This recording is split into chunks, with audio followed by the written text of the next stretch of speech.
You are listening to the Spurs-Related Podcast. Listen for free on Anchor and Spotify.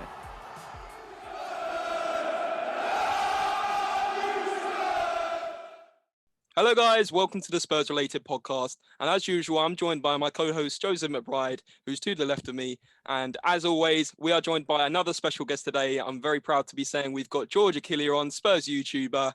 George, thank you very much for joining us, mate. How are you doing today?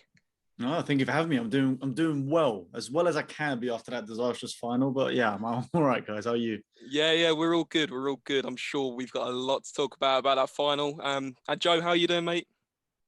I'm good. Frustrated for you guys again. I said on the previous podcast what I think you should do to try and, combat our City play, and you did the complete opposite. So it didn't go well. Quite literally, we did the complete opposite of what all the fans hope we could do, which is win a trophy for the first time in 13 years. More hurt for us, obviously. And where do we start, George? Obviously, you were at the game.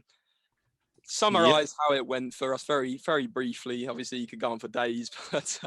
Oh, well, in terms of the actual game itself, it was just pure pain. I felt like I think it was a typical scenario where, obviously, even when we beat them 2-0, it was still the case they had 70-odd% possession. So I don't think any Spurs fan was going into that game expecting us to be dominant in controlling possession and all that. But to not really have any attempts at all was a bit stressful, to be honest with you. What was it? 1 on target from the cell, so which was a very good save, to be fair. But apart from that, we couldn't really create anything. So it was just pain. Like City were just hounding us, constantly putting pressure on the defense. And I know Jamie Carragher did some brilliant analysis on what our players were doing wrong and how poor we were. And he was right. There was just no courage. It just felt like pass for the safe option and hope and just pray for the best that we'll get a chance, and it just never happened. Spot on. I actually saw that analysis as well, and he was talking about how we were trying to play out of the back.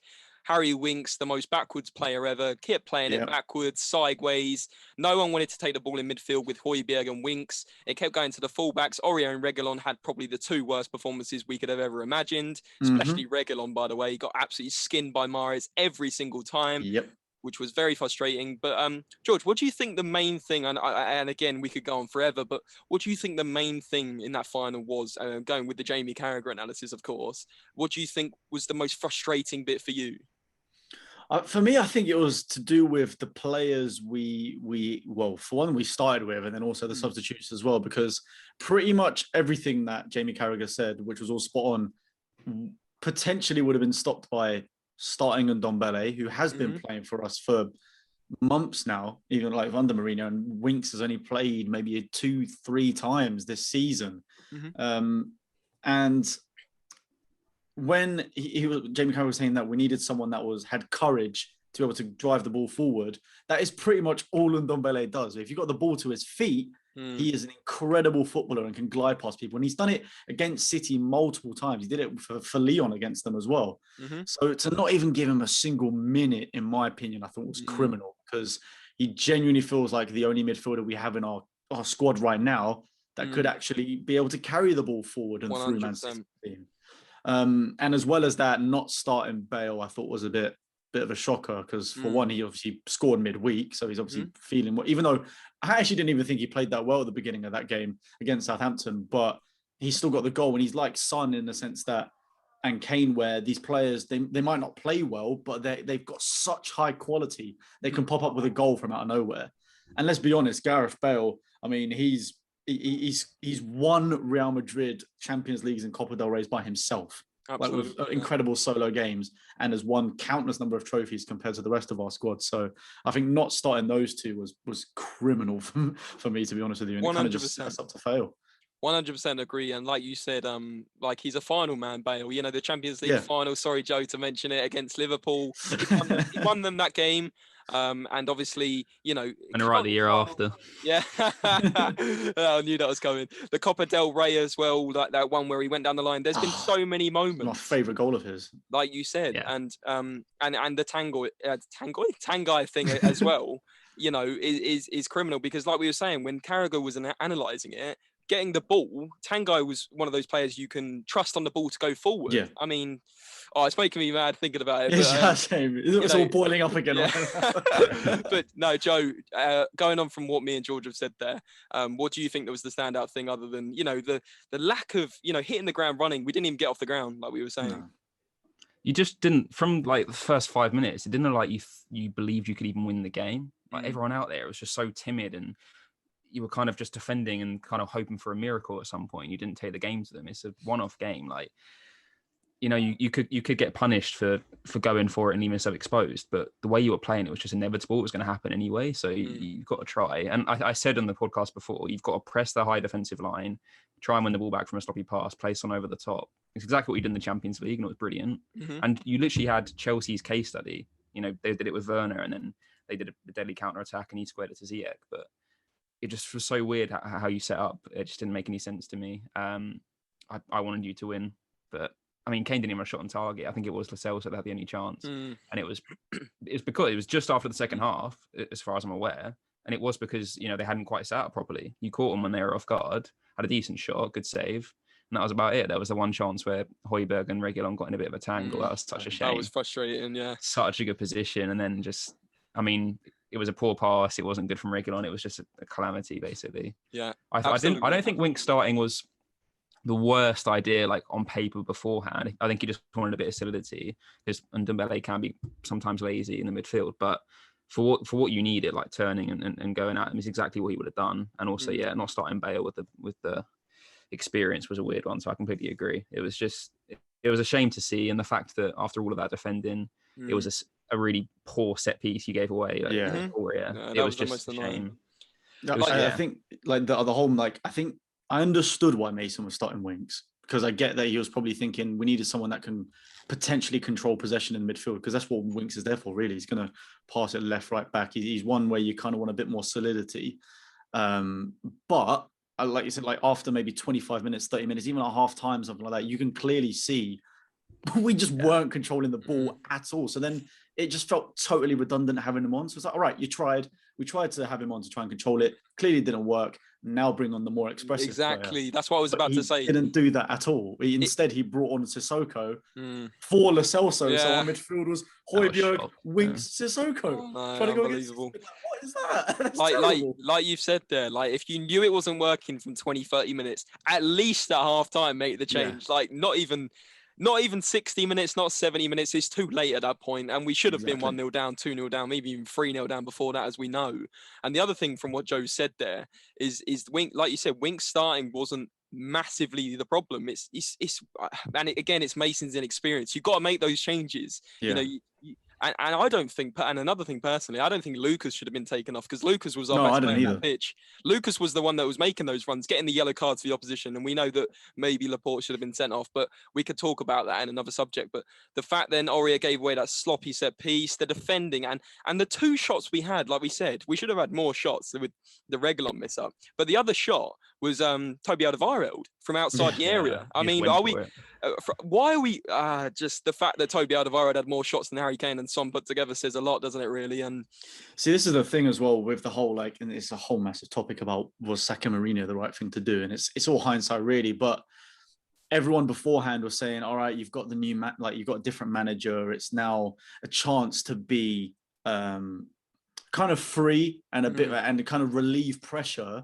But the problem is it's almost like the opposite of what we needed, because it felt like the players were relieved of so much pressure that they just didn't even turn up in the first place. They kind of thought, oh, well, our manager was sacked. We've got the excuse. We've got this, that, and the other. And they didn't bother taking the game by the scruff of the neck. Whereas I personally feel like if we still had Mourinho just for that one game, like, his halftime team talks are going to be a lot more persuasive than what Mason's might have been.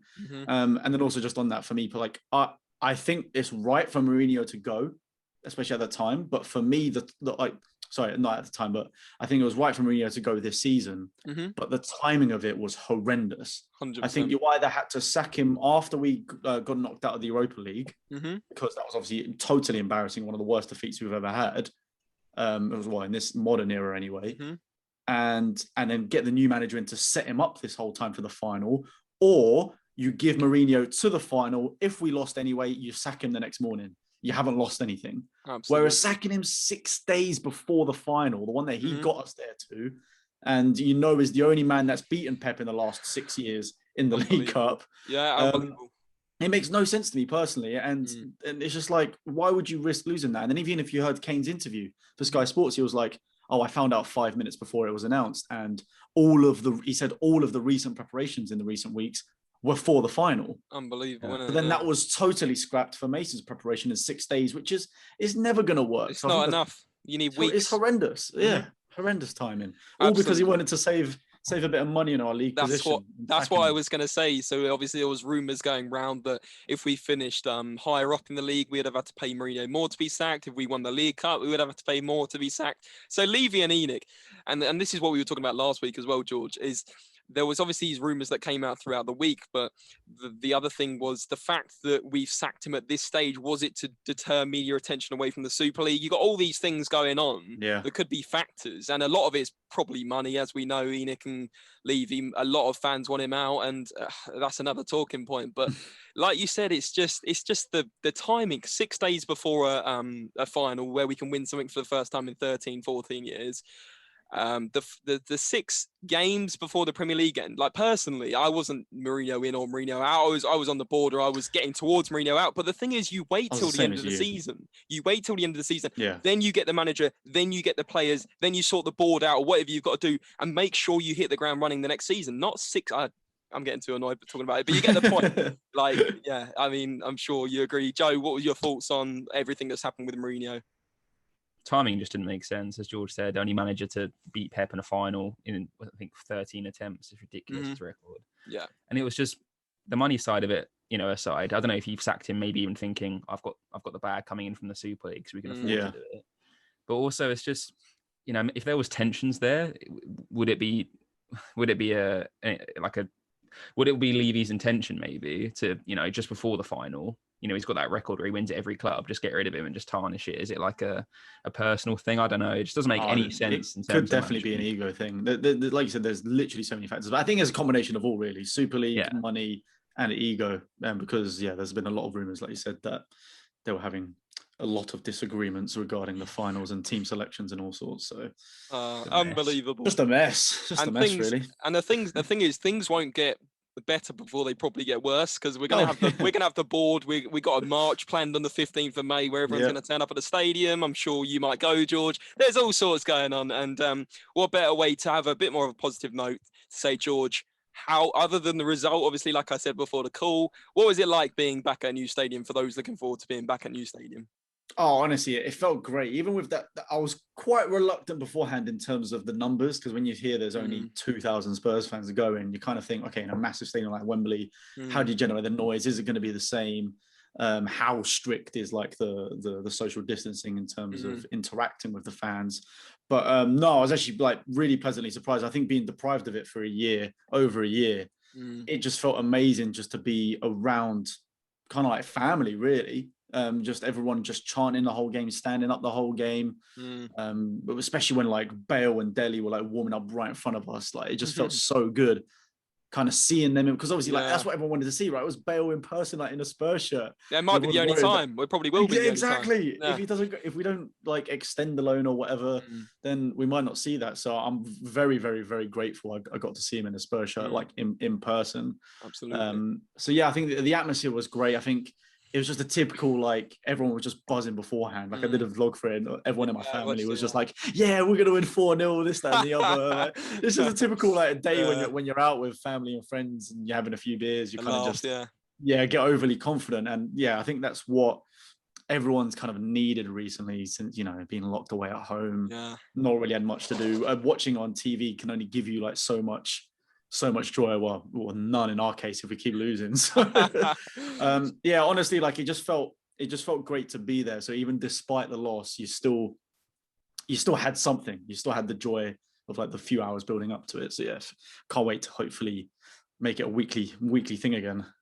Brilliant. And like you were saying on that vlog, one of your family members or friends predicted a 6-5. One of them predicted 5-4. I think that was a certain beer influence there, but maybe a little bit.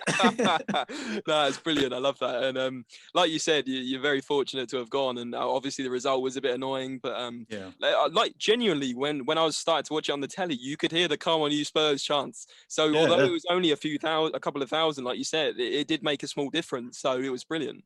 I think it should really make a difference to the players, especially if we can get back there kind of week in, week out. Because let's be honest, with poor games throughout the year, they've not really been held accountable because there's not been any fans to have the backlash, right? If I'm not being funny, if we had fans throughout the whole of this season, there would be plenty of booing and whatnot, which, to be honest, might make a difference for the better. If you've got if you know the players have got the fans kind of hounding you needed to do better, it might hopefully lift them up to perform better next week, because then they won't want to be booed next week. Absolutely. Whereas at the moment, it just feels like if they lost a match, it's like, all right, oh well, we go back in the dressing room, we'll try again. Yeah. And nothing changes. And they go back home to their household with their family, and they're not seeing any fans, and they think they're safe. Yeah. Obviously, they should be safe. But what I mean is, like, from the abuse they're getting, to spur them on to, if you're pardon the pun, to spur them on to actually perform better. Yeah, exactly. And like you said, it may have affected the results. I know Joe's a big believer, and being a Liverpool fan, Anfield, you got the 12th man there all the time in the Kop end. That pretty much gave you the boost against Barcelona in the semi-final when we had the boost against Ajax, even though it was away. But that you get the point. It really does make a difference when fans are in the stadium on results, player performance, energy in the club. It affects decisions in the club. I think I remember seeing like a stat. This must have been around Christmas time when we were about halfway through the season-ish. I remember seeing a stat like something like this season has like had the most ever away wins from teams. And I guess that does show the difference of not having home crowds there, because I'm not being funny. If you've got 20, 30, 40, 50,000 home fans there trying to spur you on, say Spurs, for example, we probably won't have thrown as many games at the end because we would have been continuing to try and shout like, go push harder, get the next goal. Whereas they're not getting that because we're not in the stadium. So I think it makes a huge difference for the results this year. Hopefully it gets back to a little bit more normal next year now. There's no way both our teams are losing 1-0 to Brighton. Well, yeah, exactly. And dropping points to Fulham at home if we had our crowds there. Absolutely. Burnley, Fulham and Brighton at home. And that was all in the space of a few weeks at Liverpool as well, wasn't it, Joe? Yeah. Oh yeah, they beat us, and then just went on a massive losing streak. Yeah, we went downhill and they went downhill. It wasn't worth it from both ends. But no, honestly, terrible stuff. Anyway, we'll move on. But it's great that you got to go, and very jealous that you got to go. Other than obviously the result. So obviously we've got to talk about the management. Big links today with Ten Hag of Ajax. Nagelsmann's gone to Bayern now. That's been confirmed by the club. So Nagelsmann's out the window, who was most people's priority. Now, George, I don't know where you stand. Personally, I won't go on too long, but basically, I was talking to Joe about this earlier. I'm in the position where we've kind of been left with management that we wouldn't normally go with, but we've kind of been stuck to go with. And this is why, again, sacking Mourinho might have not been the brightest idea, because if you compare Ten Hag and Mourinho, okay, they have different styles. Ten Hag's more attacking, but who's the more experienced manager? Let's be honest. There's all these little things that are building up, and I feel like we're going from the best of I don't want to say bad bunch, but average to mediocre bunch, because like I said, Nagelsmann's gone to Bayern Munich. That one's gone. That would potentially have been an upgrade on Mourinho for some people. I mean, what are your thoughts on everything there? Yeah, I think there's a lot of names being thrown around, which in my opinion, I think are just a bit too mediocre for what we're aiming for. Like, I know a lot of fans have affection for Scott Parker, and I know a lot of people are saying Graham Potter as well, but it just feels like the same cycle over and over again with these people. Is like with the Scott Parker one, for example, it feels like a lot more of a sentiment, right? And I think Scott Parker and Potter are in similar situations where a lot of fans are probably looking at them saying, right, they're getting their team to play great football with the minimum amount of resources they have.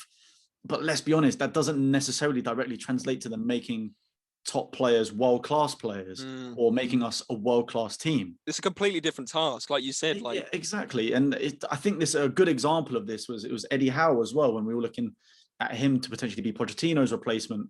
And a lot of people were getting excited about that because he got like Bournemouth to 7th and was like overachieving with that team. The difference is Jermaine Defoe, when he was there, he came out and said Eddie Howe was a great manager for making the younger and not so good players better. But apparently he couldn't handle the bigger names in the dressing room and couldn't really handle the characters. So then it kind of makes me think, okay, well, Scott Parker's incredibly inexperienced. You've seen what's happened with Lampard. Like, they went for him out of pure nostalgia and he's one of our own, and that failed totally. They then decided to bring in a more experienced manager and are doing better.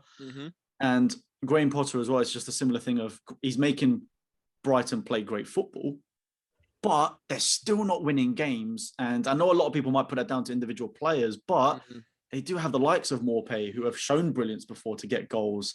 And I just don't quite think that they're the level we need if we're trying to say that we're challenging for Champions League and maybe even trying to push for the league again or winning the Europa League or whatever it may be. I personally don't think that those managers are going to achieve that yet.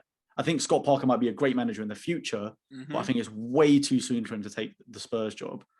So yeah, like Nagelsmann would have been my top priority because he's a young manager, but has proven that he's turned RB Leipzig into a top European team. And they're the only ones challenging Bayern Munich in the league. And now that's out of the question. I think Rodgers would have been another one. However, he's got ages left on his contract. His project's going extremely well at Leicester. They built a new training ground. They're seriously challenging for top 4 and doing well. So there's absolutely no reason why he would leave Leicester for Spurs right now. It's like you said, we're kind of just left with very minimal choices. And I think Ten Hag, for me, is definitely probably the top one now. He seems to have a great mentality, playing good football. Well, he's playing attacking-minded football, even though I heard some Ajax fans say it's a little bit boring. But at the end of the day, I think we need results and a well-experienced manager. And the other one was, I forgot his name. He's the one that was at RB Leipzig. Yeah. I know exactly what you mean. Trained up all of them as at Hoffenheim as well. I think he would be a good option, but I just don't really know, to be honest with you. I'm kind of stuck, but I'm leaning towards. I think it was I don't know how to pronounce it. Ragnick. Yeah, that's it. I didn't want to try, but it's that one. I think one of those two is our best options, to be honest with you. Okay. The thing is, I would agree 100% with you, but the only thing I would say about the last name we said that we couldn't actually pronounce. Do you kind of want a manager that's not too well known? Like, obviously Pochettino wasn't the world's most renowned manager. Obviously Tottenham, he made his name at Tottenham, but Southampton, he was known at in the Premier League, doing a good job, a bit like, the current Southampton manager. Yeah. But with this other manager, and obviously Ten Hag's obviously a bit more well known at Ajax, obviously with that good Champions League run. Do you think going to Tottenham as being quite a big step up from that is a bit of a concern? A little bit. I think a lot of people were saying about with Ten Hag is that, yeah, okay, you've dominated the Eredivisie, but that's not exactly the hardest thing to do. So I do understand those points. And it's tough because obviously we've tried it with Mourinho, going with the guy that's won everything and is supposed to be this massive name. Didn't work out. I just don't think there are many other managers available at all that are like the top names. We're not going to get Ancelotti from Everton. He's in the midst. He's only just started his project with them there, so that's not going to happen. And yeah, just like you said, it just seems to be no options. But so now we're kind of stuck with settling for someone, seeing if it works out, and then maybe having to replace them in a year or two's time if it don't work out. Absolutely, and with all due respect, like you were saying with Rodgers at Leicester and Ancelotti at Everton, at Leicester at the moment, going to Tottenham, I'm going to be honest with you as a Tottenham fan, I think it's a step down.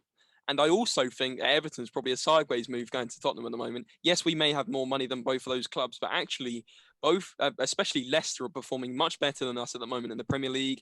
Yeah. They've had a better season than us. They're probably overachieving, whereas we're underachieving. I personally can't. I think Joe was saying, I'm going to come to him in a minute. Joe was saying that Rodgers has said today that he's only just starting his project. He thinks Leicester have a better chance of getting top 4 and establishing themselves and pushing for the league than Spurs. Again, I would probably agree at the moment with the current rate of the club. Yeah, like I said, I'll go to Joe. What's your thoughts on the managerial stuff, Joe? And like you said, with Rodgers not coming out today and saying he probably wouldn't go. you've left yourself in a very vulnerable position, and you're just picking from like the best of the rest, which is never a good idea, especially when you've got the ambitions that Tottenham do. And it kind of makes me laugh because I'm looking at like the FIFA Coach of the Year award, and Nagelsmann I think was second or third, and the next one down is Ten Hag. It's like you're just rattling off the names, just going down the list. Like, oh, he might be all right. Nagelsmann's gone to obviously Bayern, and the way they run their club is as soon as there's a vacancy in position, a player's retiring or a manager's going to go, they've got someone lined up straight away. They have, their long-term plan is done. Tottenham is kind of a knee-jerk reaction. You knee-jerk get rid of Pochettino because Mourinho's available. You may have done this for Mourinho for a multitude of reasons, but also because of this is our only chance to get Nagelsmann and we're going to gamble. It's not paid off.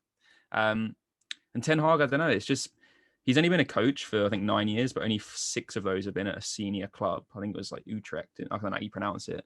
And he's gone to Ajax. He's had a decent squad, but they had a golden generation that got him to the semi-final. From that team, De Jong's left, Schoen's left that scored that unreal free kick at the Bernabeu. You've got Van der Beek that's gone, Ziyech. You've got, players of that caliber that have all left, De Ligt even.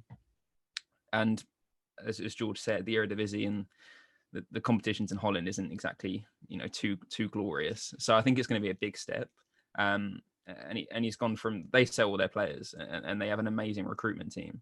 So that's good. I don't know if that's kind of the same at Tottenham. It's going to be such a step up, and he does play attacking football, but he was a defender and he's been amazing with defenders like, Tagliafico, what he's done for his game. You could say, could he, improve Reguilon a lot more? De Ligt as well. You need a decent centre half. If you could bring a centre half, there's no reason he couldn't do that with a defender of his caliber. It's just, you've just left yourself in a bad position, and I hope you can sort it out. Otherwise, it could be a lot of trouble, especially if players are going to be leaving in the summer. This is the problem. I've heard Sarri being spoken about as well. Oh, don't. Hopefully, the rumours of him going to Roma is true, because I don't want that to happen at all. No, we don't want another ex-Chelsea manager. No, exactly. I'm just trying to think of Dutch managers that have come over. Sorry, I'm just trying to think of like Dutch managers that have come over from there. There's been Koeman. I was going to say, yeah. De Boer, that had an absolute mare. De Boer flopped at Palace, didn't he? And absolute mare. And then Van Gaal, already a legendary manager, and it didn't quite go well. There hasn't been a great kind of track record with managers going from the Dutch league over to England.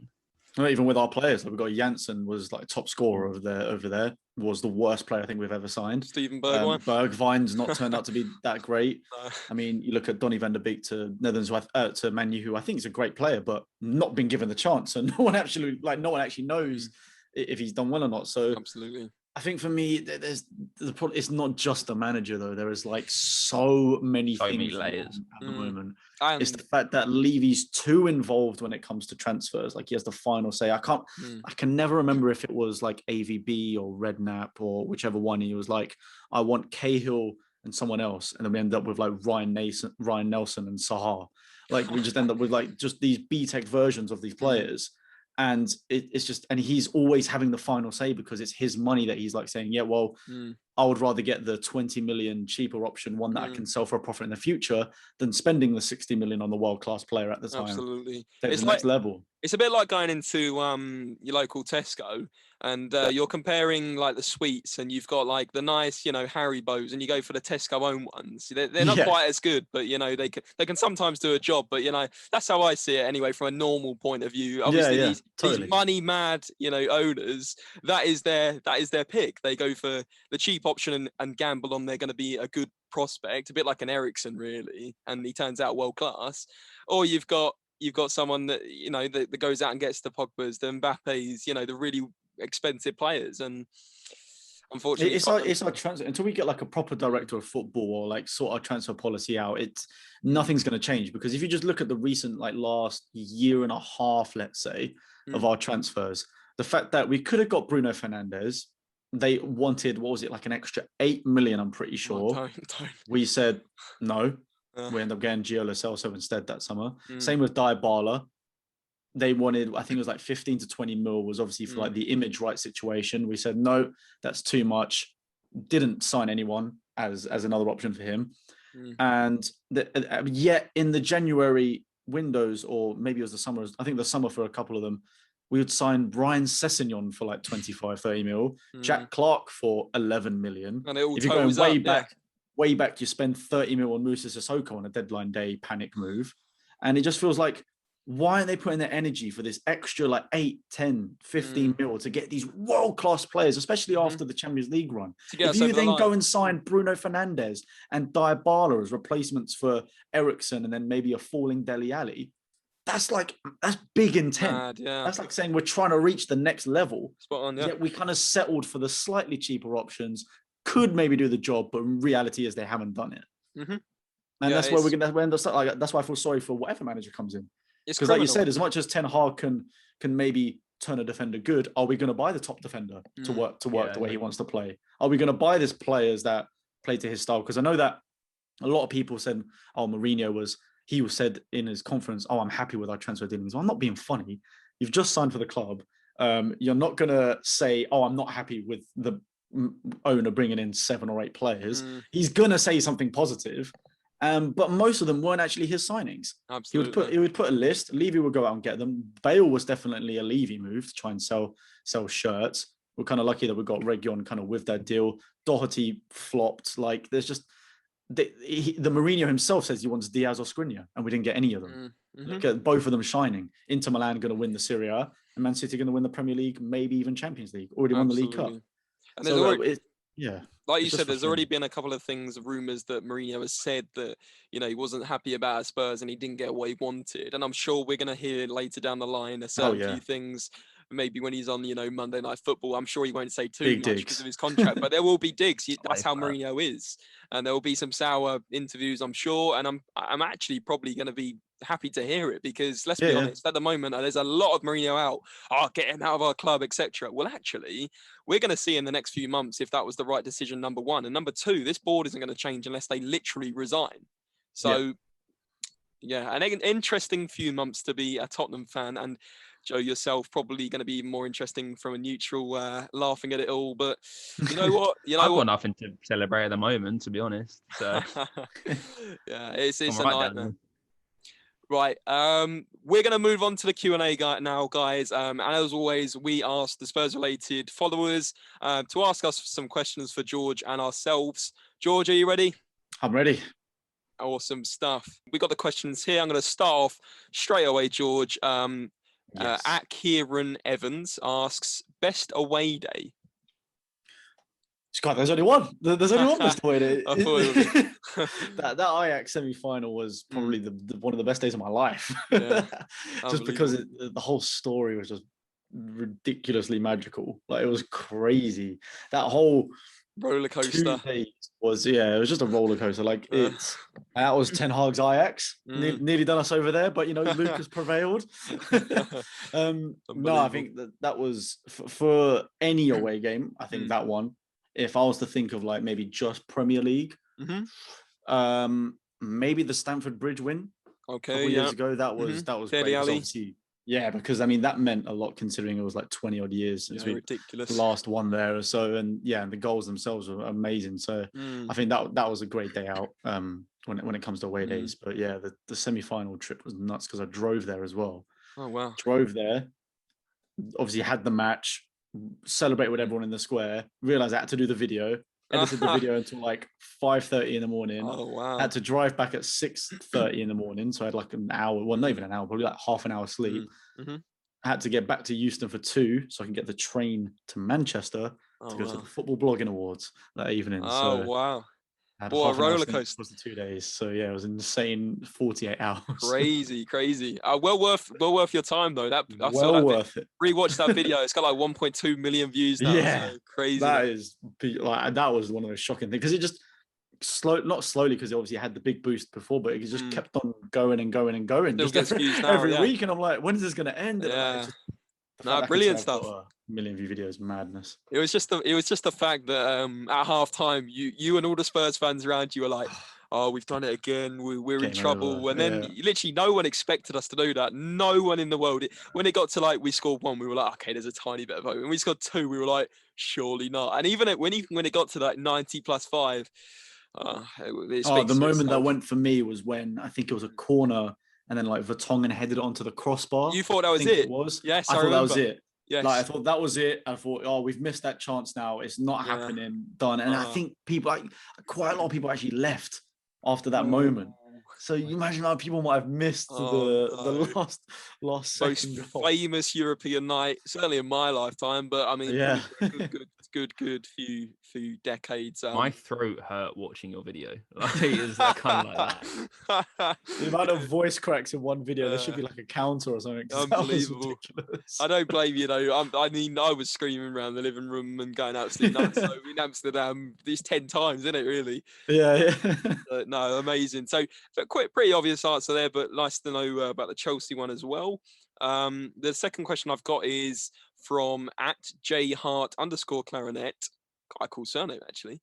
He asks, which Spurs legend would be most needed in our current team, player or manager? Ooh. Good question. Does the original Bale count as a... No, we'll go with like you could say Bale, but I'm thinking they mean someone that's not currently in the team. We need old school. We need like a Glenn Hoddle or someone like that. I think Gaza was my first thought. That's a great shout. We're missing, to be honest, this team is missing. Well, we're missing a great defender, so maybe Ledley King in his prime would be ideal. Yeah. But we desperately needed an Eriksen replacement. So I think any sort of player, like ex-player, that was just assists galore and also goals. Probably, yeah. Gascoigne would be a great shout. Actually, you know what? Yeah, I agree with you on that one.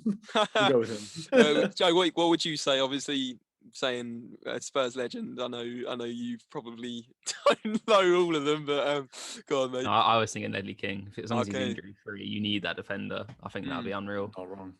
Of course, Gaza. Like, there's no way that you're not pressing City and not going for it if he's in the team. A bit of flair. Modric maybe. Modric did come to mind, to be fair. You know what? I would want a Dembele. I want Prime Dembele back. He was just so underrated. Good in midfield, man. Yeah, like you said, underrated massively.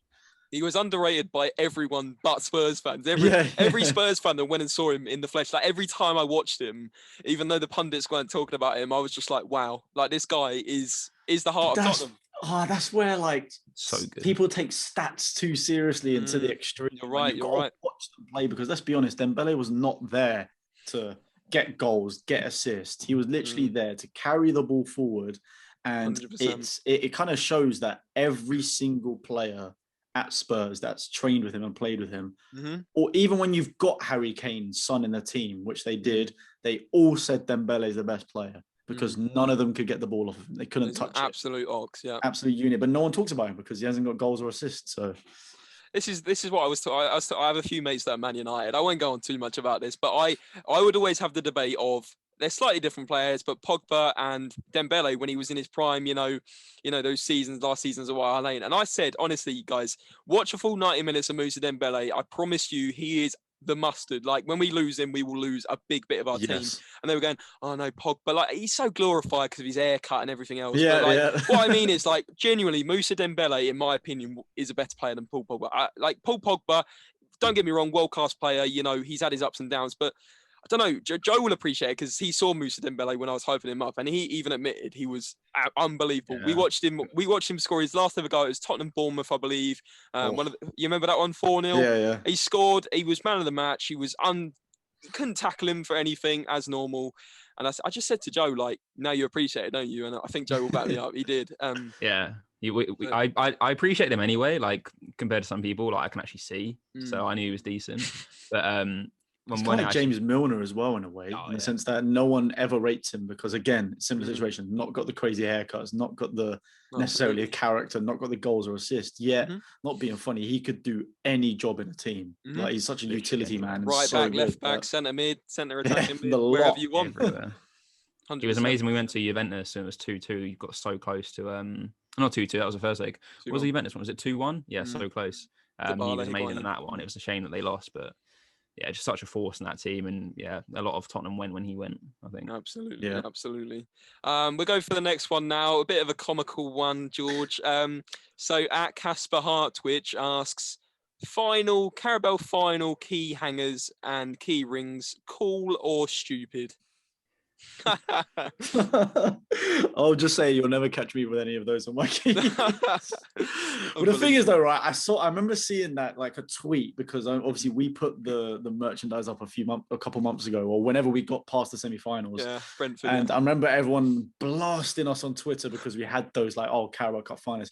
I'm not being funny. Man City had them as well. So it's not just us. But it's what's wrong with the Everyone owners. does It's it. what's wrong with the modern day football. The people that run the club, the people getting the merchandise money and doing on the merchandise team, and we could go on. This is what no one remembers the finalists. They remember the winner. Absolutely. So get me a keychain that says Carabao Cup winner, sure, whatever.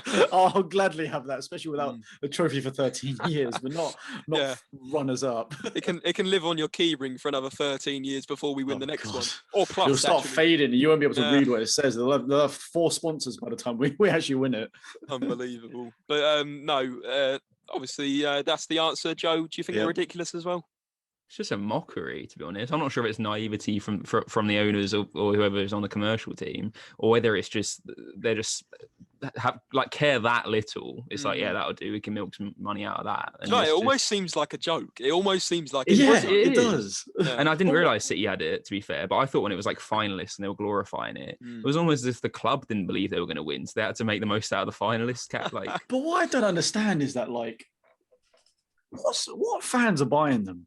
Because clearly there's got to be some sort of demand if they're making them. Otherwise, they wouldn't sell any. I would love to know who's buying them. I would love to know the sales, whether it's a couple hundred or a few thousand. Yeah, I mean, zero. Either way is ridiculous. It should be zero, really. I mean, Whoever's the only people buying them is people for a laugh. This is something I'd get for my birthday as a joke. Like that's the kind of thing it is. It's something you get someone that supports Arsenal for like a Secret Santa or something like that. It's just, Absolutely. We'll move on. Obviously, we've talked about this already, but we're going to go to the fifth question, and then I'll go to the fourth question. So this is from @kevone.g, and he asks, you think if Spurs managed to get a high-profile coach, then would Harry Kane consider to stay? I think this is where I'm like, I think we're lucky. I think Kane will stay for probably one more year regardless, just because obviously with his contract, we've got the final say in it on his price. Whether Harry Kane comes out and says he wants to leave or not, that's something we probably need to worry about. But let's be honest, Levy's going to hold out for 175 mil, I heard, at least 150, which in reality, okay, I know City are looking for a new striker. I know Real Madrid probably need to do better, but Real Madrid and Barcelona are really struggling financially. Even though they probably need a couple new players, they're going to struggle unless they sell big somehow. Or unless the Super League somehow comes back up. Unless the Super League somehow comes back, then maybe they will. Other than that, it's quite literally Man City are the only teams that could get him. But when you look at it, given the price that we're asking for, they actually probably could get Mbappe or Haaland cheaper. And they've got 10, 12, 13 years ahead of them because they're so young. Yeah. Whereas Kane's got glass ankles, turning 28 this year, I'm pretty sure. And even though he is a world-class, one of the best strikers in the world, are you really going to pay 175 mil for a striker for maybe 3 seasons, 4 seasons? I was going to say 5 years tops. That's all he's really got. 5 years tops, depending on what his injuries are like. So I think we're really lucky given that teams just probably can't afford him right now. But if we do let it get to a stale point where he's saying, no, I want to leave, I don't want to be here anymore, it could just start becoming toxic. But let's be honest, I think Kane's a lot more professional than that. Absolutely. He might maybe put in a transfer request and say, you know what, I've done my time. I want to try to go somewhere else. But then at the end of the day, if we don't sell him, I think he'll just go back to being a professional again and just doing his job, because he's still got to break Shearer's record at the end of the day. And he's not going to do that just moping around. And you never see Kane do that sort of thing. So I think we're very fortunate right now. Next year is the big one I would say we'd have to worry about. Do you know what? I do agree. I think, say he has a good Euros, right? And say England somehow get to the semi-final or final or whatever it may be, and he doesn't get an injury, do you think that obviously like a club like Manchester City are thinking, if I'm paying £150 million, I definitely want those 5 years, because obviously he's had these ankle injuries every single year. Or do you think like it might be I don't want to say a relief getting rid of Harry Kane, because obviously I would not want him to go. But what I'm saying is, say he gets an injury in the Euros and then someone comes for him, might it be a good idea financially to sell him at 150 million while we can, rather than wait 2 years? He's had a couple more injuries and he's only worth, say, 80, 90? For me personally, no, because just again going back to like our recruitment and everything, because at the end of the day, all right, if you're going to sell that's a perfectly fine tactic to sell him now while he's at the top, 150 175 mil, fine, but then you have to then replace him with Mbappe or Haaland. Spurs are not going to replace Harry Kane with Mbappe or Haaland, I can tell you that now. So what's going to happen? It's going to be the whole Gareth Bale situation. We get the money for Gareth Bale, we spend it on 7 pretty crap players, let's be honest, apart from, I think, Ericsson, really the only one that turned out to be that top tier out of those. You had very average and crap ones in that. So for me, no, I'd rather we just, even if he does have the injuries, he's still top scoring in the league, even having missing a month's worth of football and all that. Yeah, exactly. So I think for the next couple of years, it's definitely worth still having him. Maybe like selling him for cheaper later down the line could be an option. But let's be honest as well, another way of looking at it, if he goes and wins the Euros with England, there's no need for him to leave Spurs. He would have done what other England strikers couldn't do, and that was get England a major trophy. Absolutely. And then that's his whole, Kane's not a winner, hasn't got a trophy to his name. Well, he can just say, well, no, Wayne Rooney didn't win anything. I led my country to glory, yeah. I led my country to glory as the captain. Then he can actually stay at Spurs, his boyhood club, the club his family love, and hopefully try and win us a trophy with the next manager. Who knows? Absolutely, it's totally dependent on what happens in this summer, to be honest with you. I mean, 100% would agree. Joe, what do you think on sort of the Kane debate about selling, or, do you think he'll stay under, say we get Ten Hag tomorrow, do you think Harry Kane's going to be like, all right, I'll go with this philosophy, I'm going to stay at Spurs for another couple of years? Or do you think he's going to think, oh, we've switched managers again, Levy and Enoch haven't got a clue, this club's going nowhere, I'm getting out of there? If he really wants to stay, he'll buy into whatever and do what he can for the team because he loves it. But if he does want to leave, you're not going to get anyone more experienced than Mourinho. So someone's going to have to really sell it to him. That's the thing. You've got rid of Mourinho, probably one of the highest profile managers that your club's had. So if he's not enough, he's probably going to be thinking, then what is? If you did sell him, the thing is, it's all good selling him for like 150, 170 million.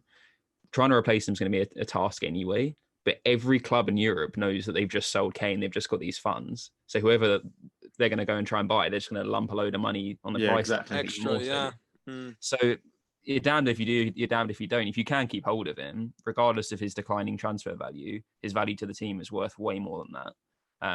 And as well, if we somehow negotiated the contract for him, because I know we want to sort Son's contract out first. If we somehow manage to convince him to extend his contract again, then that means we're still going to get a lot of money in a couple of years' time if we do decide to sell later on. So I think if he's promised a move, he would sign, because he would want to leave Tottenham in the best financial state as possible. He loves the club. He's not going to leave on bad terms. He's a good professional. He's a good guy. Everyone loves him. It doesn't matter who you support. Like, everyone can appreciate Harry Kane and everything on and off the field. He's a great guy. And if he can lead England to glory, what a great story that would be. Stay at one club, smash it for England, be a legend in everyone's household in the country. So. Well, let's just pray that England somehow win the Euros, and we might have a little bit of pressure off our hands with the Kane saga, but we will soon see. And like we said, like George mentioned briefly, Son's another issue. Son is a massive issue. He could also go. So it's a very interesting summer for Spurs, 100%. Now, which leads me very stressful. Which leads me on to the next question from @peace_Woojan, and he says, thoughts on the Ten Hag link, George? I know we've mentioned it, but would you take him at Spurs with open arms, or would you be like, we're settling for the best of the bad bunch? I think I'll be more towards the open arms situation. I think he was probably second on my list anyway, behind Nagelsmann. Okay, maybe Brendan Rodgers, but I think I knew from the get-go that was not going to happen and isn't going to happen. So I think I'd say he's second on my list.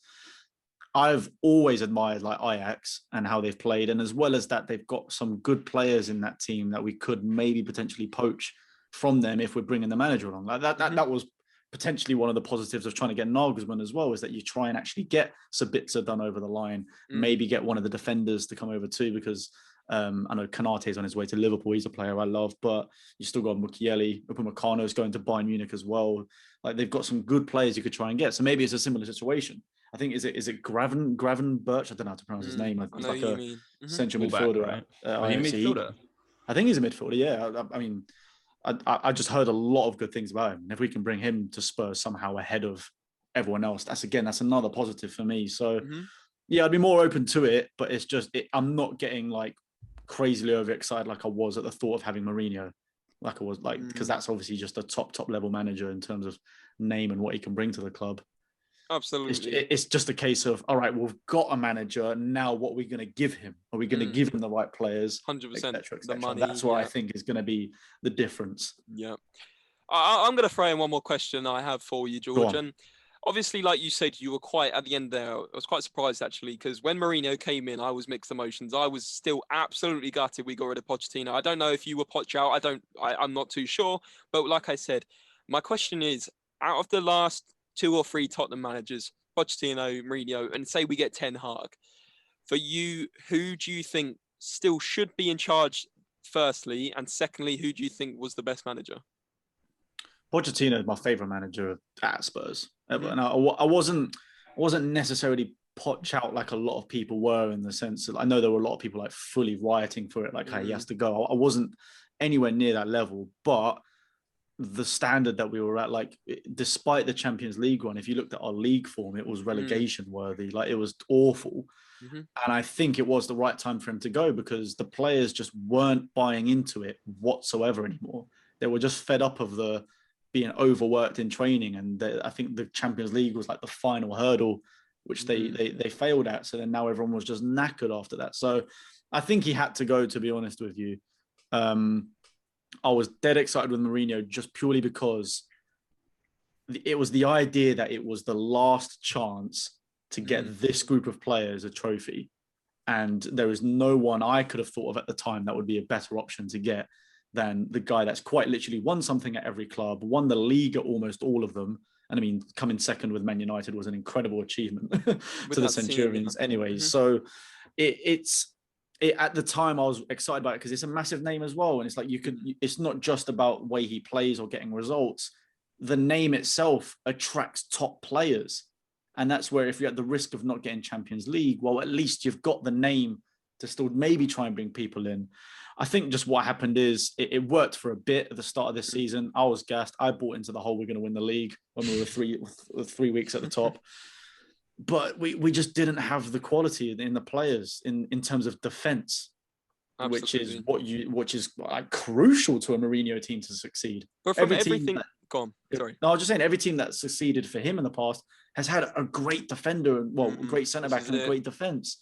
We didn't have that, so we're kind of playing his defensive style of football with crap defenders. Yeah. So it just didn't. It was just a poor mix. So I think it was right for him to go as well.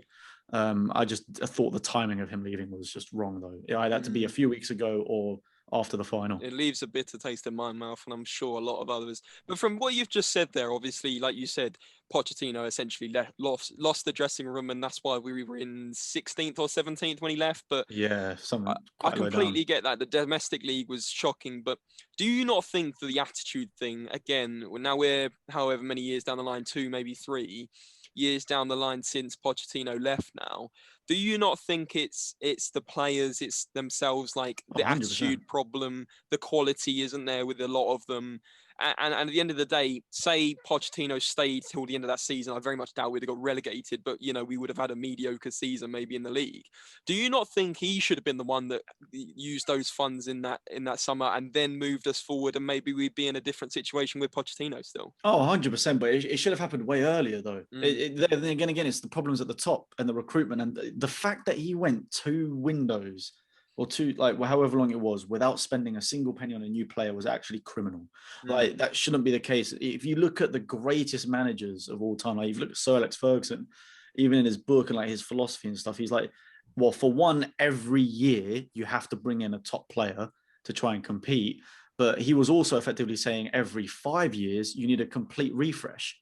You need a new team, because players can only last so long playing the same way just constantly. And that's what we saw under Pochettino. Like, the players just got fed up of it because it had been 6 years nearly. And it was the case of the year before, the summer before, that's when you had to spend big. Or even after the Champions League final, it's like, okay, we got to the Champions League final, is exactly what we said. If we then went and got Bruno Fernandes, Dybala, and a top centre-back, then I guarantee it would have been a completely different situation. Pochettino would have been able to coach these new players, bring this new idea, this new competition to the team, and would be in a much better position.